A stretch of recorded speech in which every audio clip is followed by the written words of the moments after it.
Maar dit was natuurlijk de eerste stap in het But it was only the first step in the process of today. We are going to make the next step. Self-determination concerning life. Goedemorgen allemaal. Zoals Bouke in zijn lezing een aantal basiselementen zojuist heeft aangedragen die van belang zijn om het met u over zelfbeschikking te hebben. Us with some basic elements relevant to addressing self-determination over our lives. Zo heeft u verteld wat leven is. He has demonstrated what life is using Plato's definition. Leven, zo zegt Plato, Life, says Plato, is the ability to initiate motion and being able to respond, which is to say, the ability to cause action and reaction. Bouke also mentioned the concept of self-motion, likewise coming from Plato. That which causes motion must originate from within and be timeless. Life is therefore unlimited self-motion.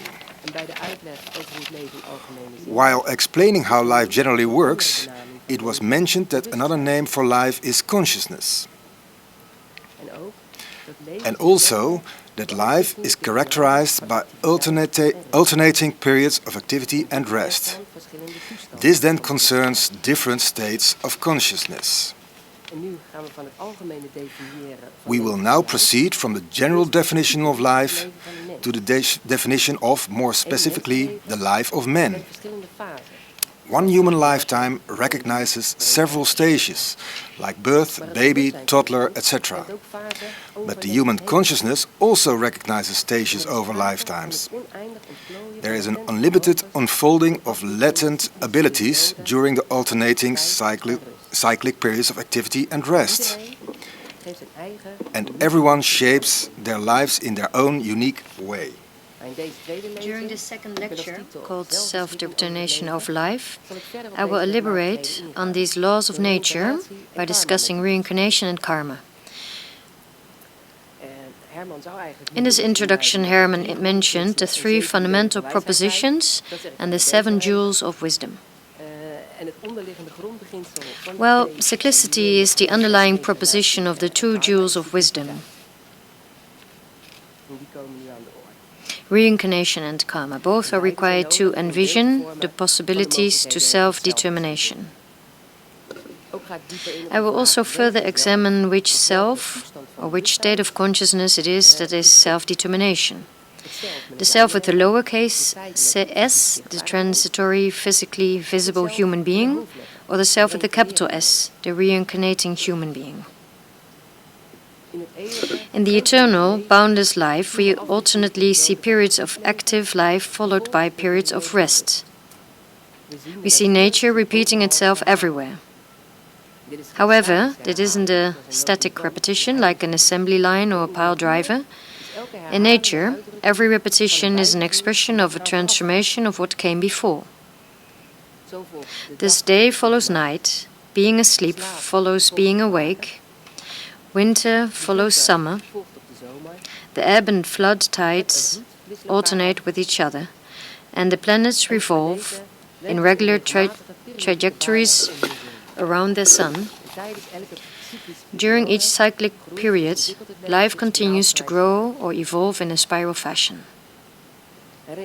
Reincarnation is likewise such a cyclic way of alternating periods of active life and periods of rest. Literally, reincarnation translates as re-becoming flesh, meaning the return of the human soul into a new, transitory human body. The consciousness, the underlying force, manifests itself through the use of a vehicle, the human body. The Theosophy depicts man as a composite being consisting of an imperishable part, the spirit, a learning part, the soul, and transitory part, the body. The learning part, the soul, is the reincarnating part of man. That part of man that focuses on the spirit, that overlaps with the spirit, is what we call the true, higher man, with a capital M. That is the enduring part. Another term would be impersonal man, as opposed to personal man. The physical, one's only, transitory part, man with a lowercase m. As it happens, neither part, the higher nor the lower part of man, can do without the other. The higher part requires the lower part to gain experience on this physical plane. We can liken this to an actor and his role. The reincarnating soul, that's the actor in a play, and his role is the personal man in this world. The role is temporary and it doesn't reflect who the actor really is, but it is essential to being able to perform in the play. By performing the role, the actor is able to express himself and gain plenty of experience. The cycle of activity and rest, or life and death, could be compared to the cycle of being awake and being asleep. When you are awake, you are in a different state of consciousness than when you are asleep. Essentially, that is also the difference between what is called life and death, a difference in state of consciousness. The terms life and death are used from the point of view of the limited personal man, the part that is in fact one's only is and therefore dies and moves on to disintegration. This temporary physical part has by then served its meaningful purpose. The soul, however, true man, lives on, but in a different state of consciousness. Two distinct stages of life taking place in cyclical succession. Life and death are therefore a matter of perspective.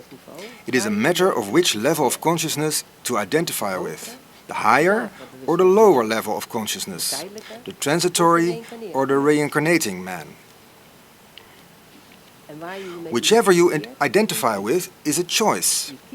You choose on which part to focus, the higher or the lower. However, the level of consciousness in each stage depends on the reach of your own development as man, with a capital M. Highly advanced people experience these stages, life and death, as well as the passage from one to another, self-consciously. When the development is advanced to such an extent that a large part of consciousness corresponds to the immortal, spiritual part, it could be said that man survives death. In which case, the learning soul also remembers its former temporary lifetimes, just like we remember the previous day after a night of sleep. However, as far as we know, this is extremely rare. Two stages, called life and death, cannot exist without each other. For during the stage of life, the human soul is able to gain experience and grow in consciousness. While in the state of consciousness of death, we assimilate the lessons learned into our character, just like we assimilate the experiences of the day into our conscious during sleep. When it concerns spiritual experiences, it concerns experiences that are preserved for good. This is the way of constant spiritual growth. Man increasingly becomes himself, as he essentially is. At birth, reincarnating man shapes himself a new body in accordance with the character that he himself has developed over all the previous stages, ready to learn new lessons again. Now, a frequently asked question on reincarnation is, how then did I end up in these circumstances? Do I choose where I am born?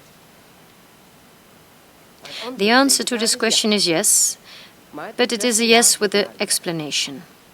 In this explanation, the terms karma and free will play a role.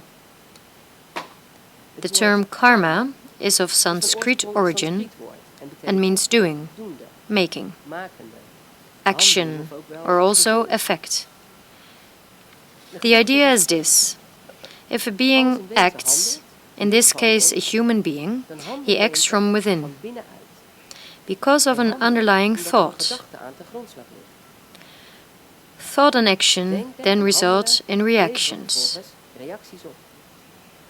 Karma essentially is a chain of successive causes and effects, continuing unlimited.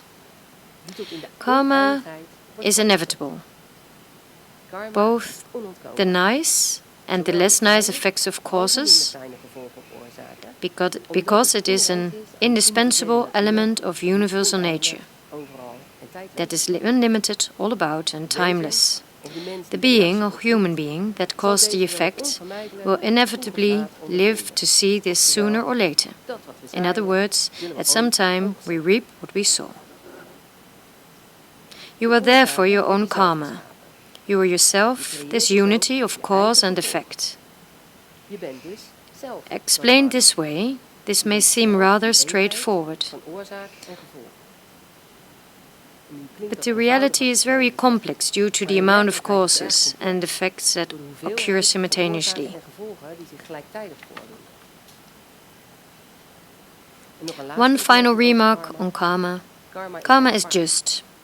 The karmic law is also called the law of re-establishment of harmony.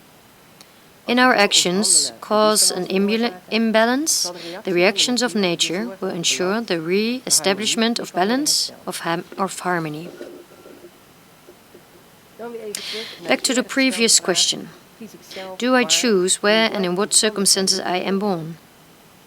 Not in a literal sense that a choice is made right before birth. No, this choice has already been made by every thought, consciously or unconsciously, during the stage of activity you choose. By every action here and now in this lifetime, and in every former lifetime, you choose. Man acts on several levels of consciousness, both the personal and the impersonal levels. And the entirety consequently determines where and in what circumstances you end up. By thinking and acting, you make use of developed habitual patterns and developed preferences or attractions.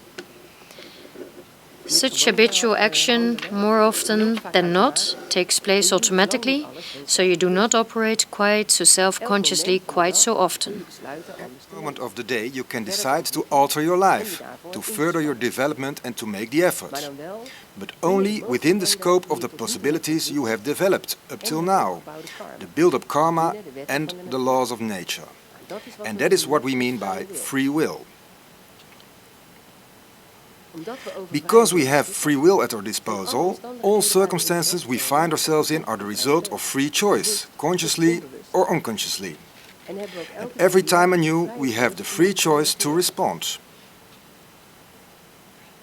Man becomes himself again every new reincarnation, that which he has made of himself up till then. And during manifested life, the human soul has the opportunity to act and thus to learn and further its development. As it happens, as human beings we do not live by ourselves. We are all part of a group, or rather of several groups, such as family, friends, workplace, country, continent and world population. Which means that we reincarnate into a group at the same time or place for a reason. Because of the ties we have built together. Those are the attractions I mentioned earlier.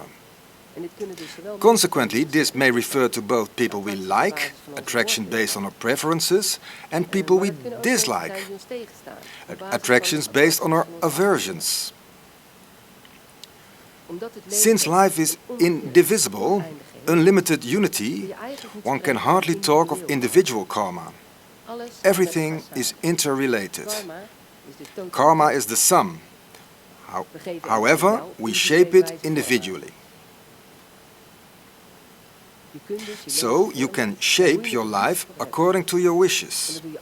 It is something you always do consciously. You shape your own life consciously or unconsciously. You constantly make choices depending on what you like or dislike, or on what you do or do not value. It applies to personal choices and impersonal choices alike.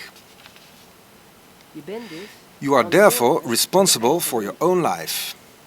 You have self-determinations over your own life. Yes, that is quite something. Self-determination over your own life. With it comes a lot of responsibility.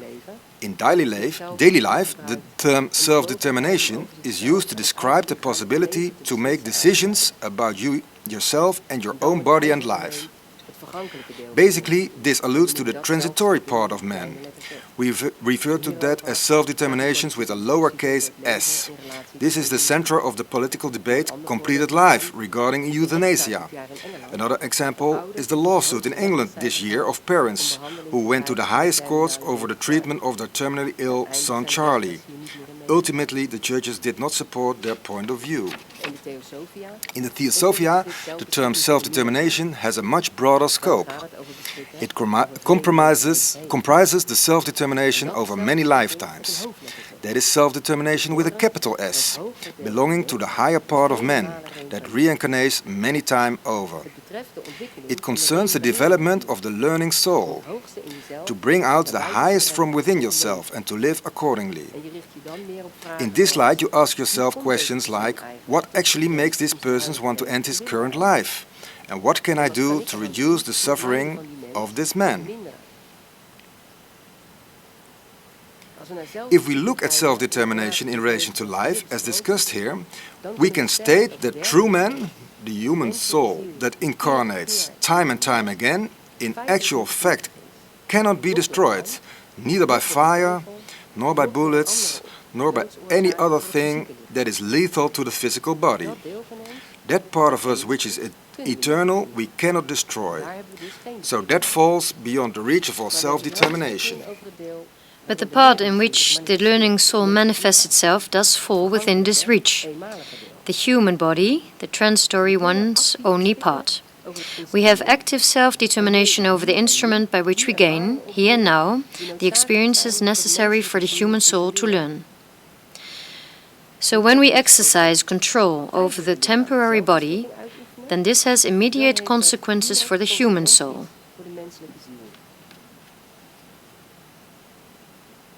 So how then does self-determination work?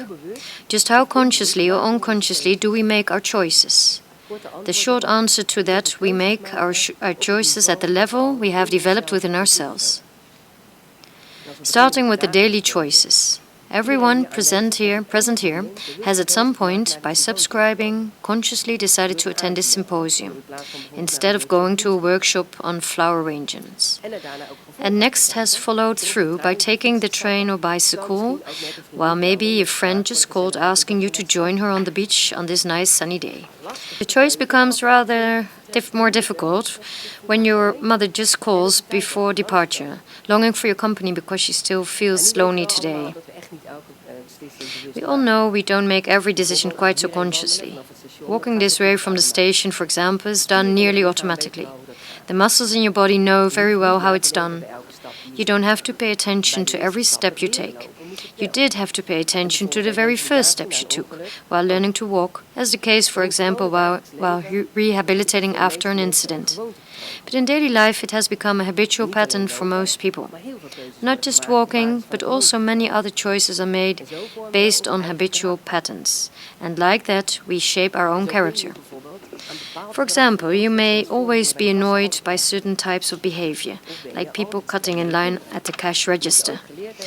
Or you may always be strict with your children because you've been brought up to believe a parent should be strict but fair. Or it may be that you've spent years aspiring to a management position because it was important to your father and he wanted you to make something of your life. But it may also be that you already live more by the higher principle. Do unto others as you would have them to do yourself. All these examples, again, really illustrate that actor playing a role based on a script you have written yourself over your lifetimes.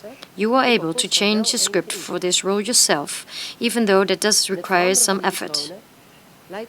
Changing these patterns even leads, more often than not, to quite an ordeal. You find yourself confronted with old ingrained habits, fortified by all the effort you put into them, what you have become and that your environment has come to expect of you. It takes willpower, courage, and perseverance to change these patterns. It is important to realize that these changes can only be brought about during the active states of consciousness, during life. So, if we don't take action now, nothing will change, not now nor in next lifetimes. If you wish to change your habitual patterns, you'd best not write a very detailed new script. It is instead more effective to build an explicit vision to guide your thoughts and actions. A longer-term vision on how you would like to guide your life towards your highest ethical values. You are then able to check your thoughts and actions against that vision you built. The previously mentioned principle, do unto others as you would have them do unto you, is therefore more effective than replacing aspiring to a management position by status and making money, while continuing to look at that as making something of your life. In order to realize change, an open attitude of wonder is a lot more effective than finger-wagging and telling how to live one's life. Because wonder leaves room to learn, non-judgmentally, and to take responsibility for your own choices in life. In this vision for the longer term, the two jewels of wisdom fit, reincarnation and karma, with the underlying proposition of cyclicity, fit in well with such a long-term vision. To summarize, in this lecture, the terms reincarnation and karma have been clarified in order to provide tools to handle self-determination wisely. The difference is explained between the life and death of the temporary, physical man, with a lowercase m, and the life of true man with a capital M, who survives the death of the physical body. The matter has been raised that you have self-determination over your own life, and that change is only possible in the active stage of life. In order to find the answer in the next workshop to the question if life can be completed, you will therefore have to not look at just the one lifetime, but reflect over several lifetimes. I am curious to find out whether the sketch of the jewels of wisdom in this lecture has changed your perspective on this question.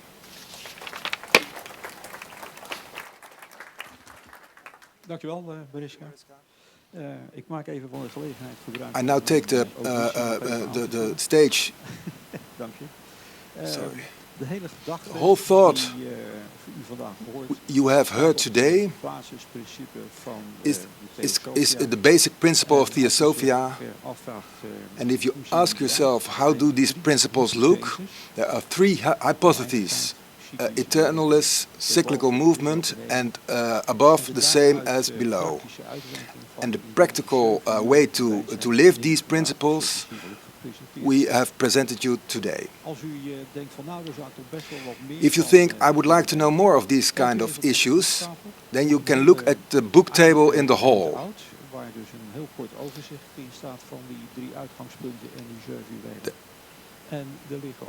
There are a lot of books and folders which explain on different kinds these three principles. So if you think that's interesting, I want to learn something more, then that is a good way to start.